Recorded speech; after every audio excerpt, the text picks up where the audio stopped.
Merci beaucoup.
Mais il se trouve que ce n'est même pas ça.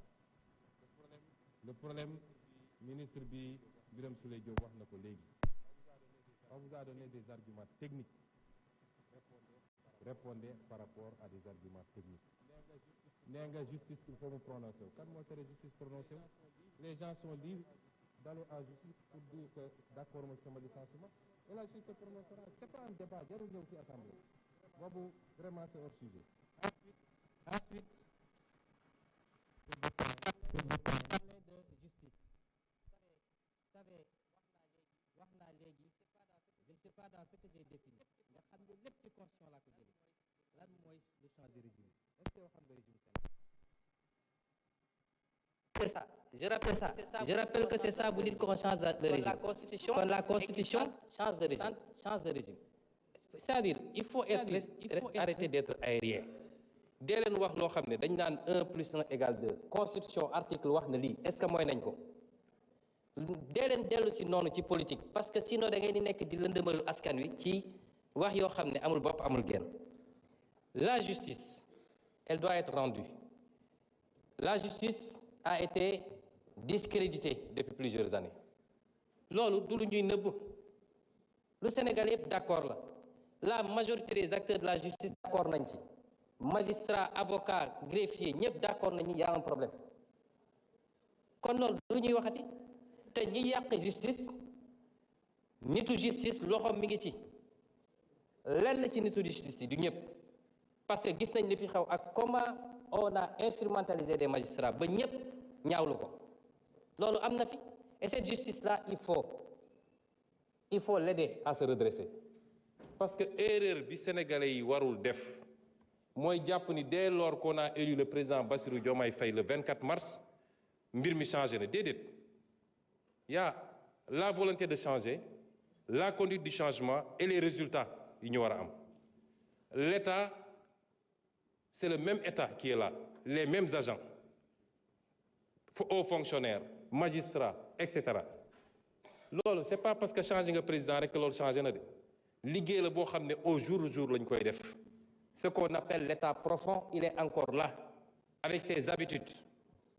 te liggéey la boo xam ne du liggéey bu yomb mais la justice am na erreur bi nit ñi di def le peuple a le droit de dire que j'attends c'est le service public de la justice. Pourquoi on peut mettre la pression sur le président, sur le premier ministre, sur l'Assemblée et le peuple au nom duquel la justice est rendue n'a pas le droit de dire mais j'ai un problème ci sama justice nu muy doxee. Au nom de quoi? On dit le temps de la justice n'est pas le temps des hommes. Le temps de la justice est le temps des hommes parce que la justice est rendue au nom des hommes. Et en matière de justice, il y a un principe qui est important, la célérité. La justice doit être rendue avec célérité. Ça, c'est un principe fondamental du droit. Mën nañ ci poursuivre sax des magistrats lorsque par leur négligence dossiers yi dafa nekk ba peut-être sax génn ci dugg ci délai de prescription yi.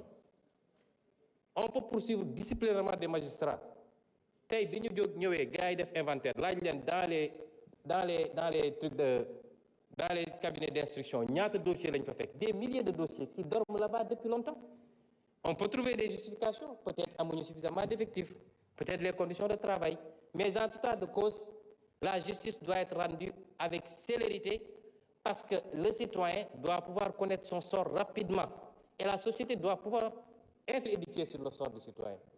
Est-ce que yoon la ñu ne nit jàpp nañ ko pour une banalité mu def 10 ans ñu ne mu ngi instruction? Est-ce que vous voudriez être dans cette situation vous? Kon yéen opposition da ngeen di ut fu ngeen di langaamu da ngeen amatul argument nee nga que actuellement dañuy dal ci kaw nit ñi. Gis nga la liberté d'expression constitution moo consacré la liberté d'expression. Est-ce que xam nga ban article moo ko wax ci constitution bi ak lan la wax? Je suis sûr que xamoo ko liroo ko. L'article 10 de la constitution dafa ne chacun a le droit d'exprimer et de diffuser librement ses opinions par la parole, la plume, l'image, la marche pacifique, pourvu que l'exercice de ces droits ne porte atteinte ni à l'honneur, ni à la considération d'autrui, ni à l'ordre public. Ni à l'honneur. Parce que ce qui se passe actuellement, cette opposition-là, nga xam ne ñemewuñu parce que xamante nañu ñoom ñooy dem jël ay xale yoo xam ne koo ci laaj mu ne la aw ma certificat yónni leen ci télé yi ne leen dem leen saaga ji pour attenter à l'honneur des gens, pour attenter à la dignité des gens, à la considération d'autrui et à l'ordre public. Et vous croyez que ça dinañ ko bàyyi muy dox au nom de la liberté? Moi, je vais vous dire une chose. Ba fi mu toll nii je ne me suis jamais intéressé à ces questions. Lu xew ci réew mi ñu ne Sonko la. Je n'ai jamais fait arrêter quelqu'un. Le ministre de la Justice est là. Je n'ai jamais dégg naa même ñi ñu jàpp ci affaire dossier xaalis ak nangam ñu ne Sonko la. C'est pas moi. Damay xëy di gisandoo ci presse bi ñëpp ñu jàpp nañ diw. Mais sur ces questions-là, je vous dis qu'à partir d'aujourd'hui, j'assume. Parce que man lu ma dugg rek ngeen xam ne dugg naa. À partir s'il vous plaît. Parce que ce pays duñ ko seetaan te gis nga ñi ngeen di sacrifier wujaaw yi ngeen di yónni ñuy dem di saaga ñoom seen cas nañ ko régler rapidement.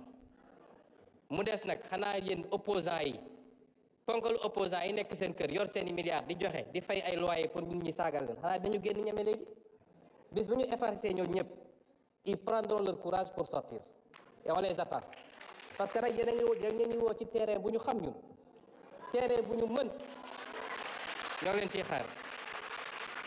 Ensuite vous citez le cas d'un journaliste, des journalistes qui reprennent soi-disant des articles. Est-ce que xam nga ce que la loi a dit? Vous êtes journaliste. Le responsable principal, c'est le rédacteur en chef ou le directeur de publication. C'est lui le premier responsable. Tu prends un article, tu dis policiers ñu bëgg a génne dañ leen fii génne dama joxe benn misaal dañ leen fii génne parce que on veut aller prendre des rebelles du FDC remplacer leen ngeen ne loolu dañ ko bàyyi mu jàll. Merci beaucoup.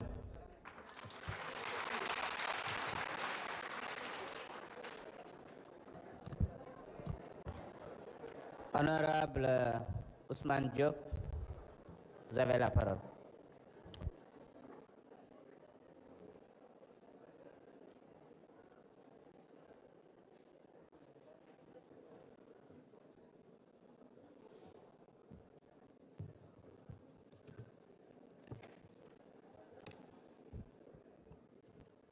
أعوذ بالله من الشيطان الرجيم بسم الله الرحمن